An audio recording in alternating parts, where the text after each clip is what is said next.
ئەم کاتتان باش بیسەرانی هێژە لە ناوەندی هەواڵەکانی رادیۆ دەنگی گەل بە یارمەتی هاوکارانم گەشتی هەواڵەکانی ئەم کاتژمێرەتان پێشکەش دەکەین. ئەمڕۆ پردی قەراقۆزاق لە سنووری کۆبانی لەلایەن فڕۆکە بێفڕۆکەوانەکانی دەوڵەتی داگیرکەری تورکەوە 15 جار بردومان کراوە. ئاژانسی هەواڵی ئانها سەبارەت بە بردومانکردنی پردی قەراقۆزاق لە سنووری کۆبانی لەلایەن دەوڵەتی داگیرکەری تورکەوە بڵاوی کردەوە. ئەمڕۆ پردی قەراقۆزاق لەلایەن فڕۆکەی بێفڕۆکەوانی دەوڵەتی تورکەوە 15 جار بردومان کراوە و هەروەها لە ئێستادا لە ناوچەکەدا لە نێوان شەروانانی هێزەکانی سووریای دیموکراتیک قەسەدە و داگیرکەران شەڕێکی قورس بەڕێوە دەچێت. هاوکات گردی بەرکەلیش لە باشووری کۆبانی لەلایەن سوپای داگیرکەری تورکەوە بردومان کراوە.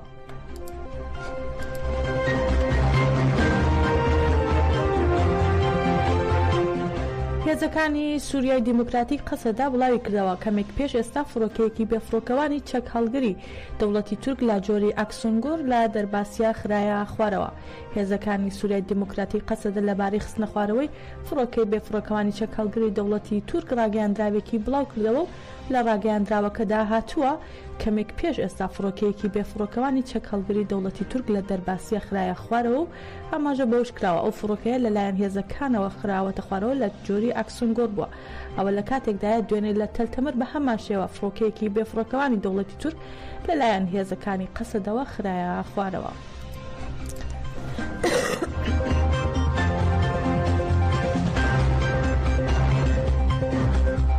ئاژانسی هەواڵی ئانها دیمەنێکی بڵاو کردەوە و کاتێیدا دەردەکەوێت چەتەکانی دەوڵەتی تورک لە نەخۆشخانەی شاری منبەج نەخۆش و بریندارەکان کۆمەڵکوژ دەکەن. دەشڵن دەوڵەتی تورک و چەتەکانی لە ماوەی دوو ڕۆژی ڕابردوودا بە تانک و تۆپ و فڕۆکە هێرشیان کردوتە سەر شاری منبەج.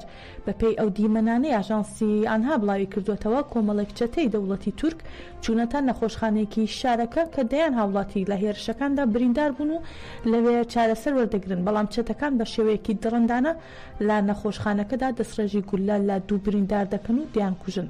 هەروەها ئەنها ئەوەی خستۆتە ڕوو ئەو چەتانە بە هەمان شێوە دەیان بریندار و نەخۆشیان لە ناو نەخۆشخانەکاندا کوشتووە. ئەمە لە کاتێکدای دوێنێ نوێی کانونی دووەمی 2024 سوپای داگیرکەری تورک با فڕۆکەی بێفڕۆکەوانی چەکەڵگر گوندی خەرەفان لە منبەجی بردومان کردو لە ئەنجامدا دە هاوڵاتی شەهید بوون.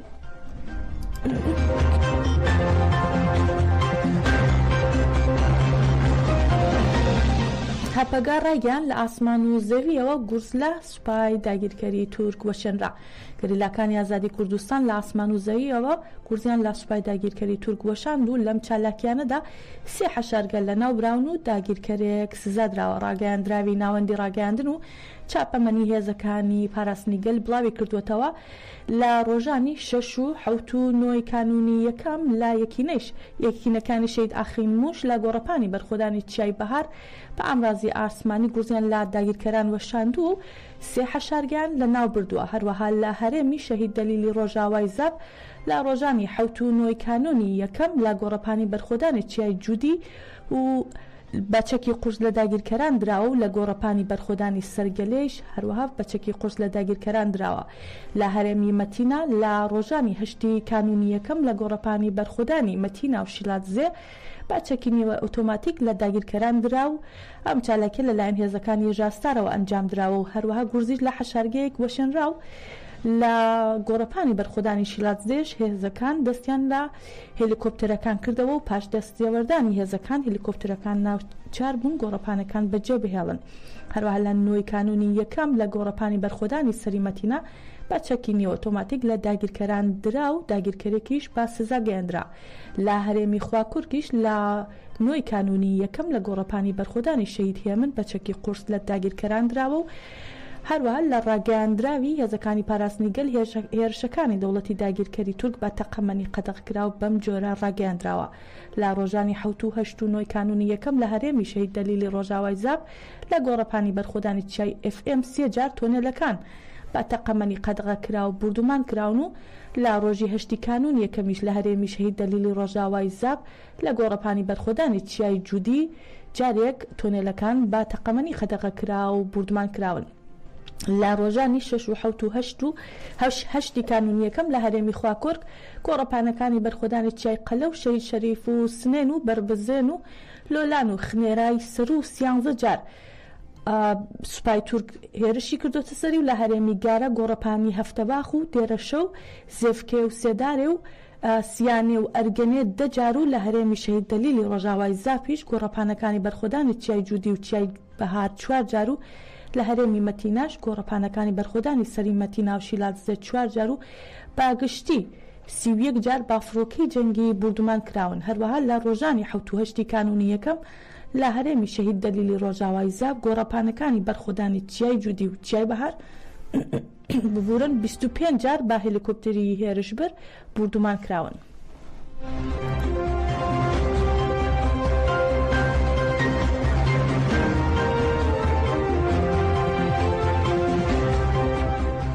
ئاژانسی هەواڵی ڕۆیتەرز بڵاوی کردەوە تانکەکانی سوپای ئیسرائیل چوونەتە ناو قوڵای خاکی سووریا و بە جۆرێک تەنها 25 کیلومتر لە خۆراوای دیمەشقی پایتەختەوە دوورن.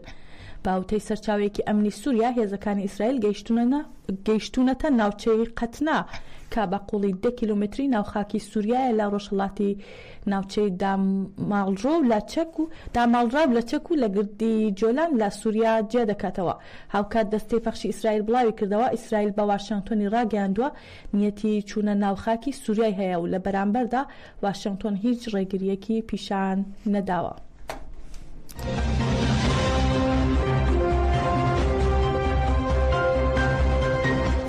هەروەها لە لایەکی تریشەوە ڕوانگەی سووری بۆ مافەکانی مرۆڤ بڵاوی کردەوە لە دوای ڕووخانی ڕژێمی بەشار ئەسەد سوپای ئیسرائیل 250 هێرشی ئاسمانی بۆ سەر ناوچە جیاجیەکانی سووریا ئەنجامدا و پامەبەستی لە ناوبردننی ئەو چەک و کەرەستە سەربازیانەی کە لە کۆگاکان ماونەتەوە.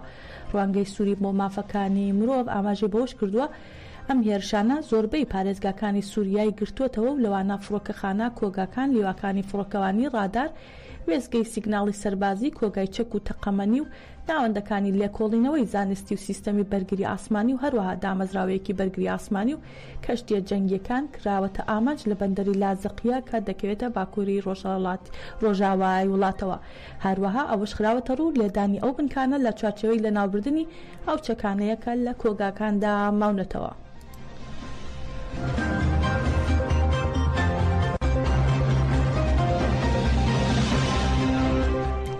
تەبێژی سەرۆکایەتی رووسیا ڕایگەیاند سەربازانی رووسیا لە سووریا پاراستنی بنکە سەربازیەکان دەکەن و ناکشێنەوە. دیمیتری پیسکۆڤ تەبێژی سەرۆکایەتی رووسیا لەبارەی کشانەوەی هێزەکانی رووسیا لە سووریا ببورن دەربارەی کشانەوەی هێزەکانی رووسیا لە سووریا ڕایگەیاند سەربازانی رووسیا لە سووریا بۆ پاراستنی ئاسایشی بنکە سەربازیەکان هەموو شتێکی پێویست دەکەن. هەروەها پیسکۆف ڕوونیشی کردوێتەوە رووسیا لەگەڵ ئەو لایەنانەدا پەیوەندی هەیە کە دەبێتە بنکە سەربازیەکانیان لە سووریا بپارێزن. سەبارەت بە مانەوەی هێزەکانی رووسیا لە سووریا پیسکۆف ڕایگەیاند ئەم بابەتە هێشتا زووە بۆ گفتوگۆکردن و ئەم بابەتە دەبێت لەگەڵ ئەو لایەنەدا گفتوگۆ بکرێت کە سووریا بەڕێوە دەبن.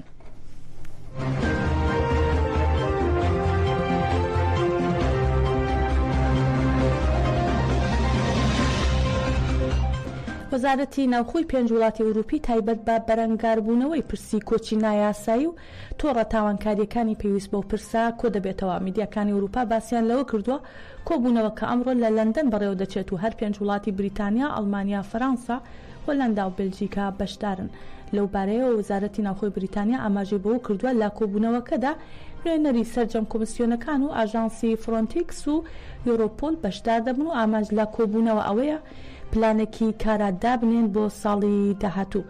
هەروەها ئەوەش هاتووە لە کۆبوونەوەکەدا گفتوگۆ دەکرێت لەبارەی گۆڕینەوەی زانیاریە نهێنی و هەواڵگری لەبارەی تاوانبارەکان بە ئامانجی دەستڕاگەیشتن پێیان و دەستگیرکردنیان.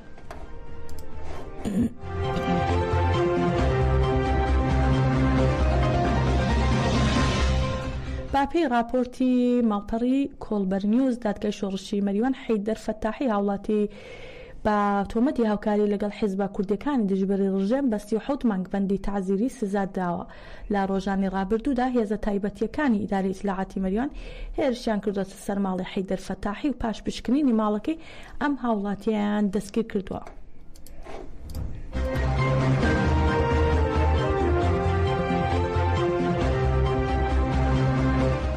ماڵپەری ئیرانڤایر بڵاوی کردەوە 15 ژنی بەهایی لەلایەن دەسەڵاتدارانی ئێرانەوە سزا دراون و دەشڵێن هەر یەکەیان جگەل لە سەپاندنی سزای زیندانیکردن بە چەندین شێوە سزا دراون و لەلایەن دەسەڵاتدارانی ئێرانەوە دەچەوسێنرێنەوە.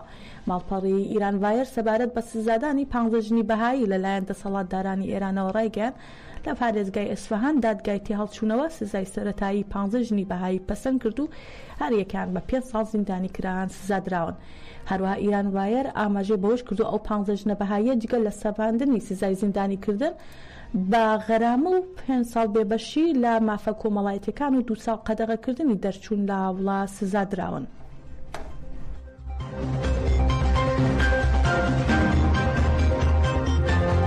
هەواڵەکانمان پێشکەشکردن بمێنن لا خێر و خۆشیدا.